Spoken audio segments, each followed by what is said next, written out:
সরু চাকলি খেতে বেশ লাগে। এত নরম হয় যে মুখে দিতে না দিতেই সহজেই মিলিয়ে যায়।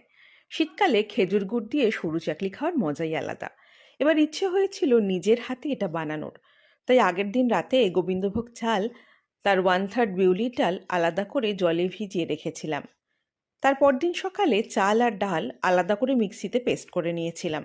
এরপর পরিমাণ মতো নুন আর জল দিয়ে ভালো করে মিশিয়ে একটা ব্যাটার তৈরি করে নিয়ে কিছুক্ষণ রেস্টে রেখেছিলাম।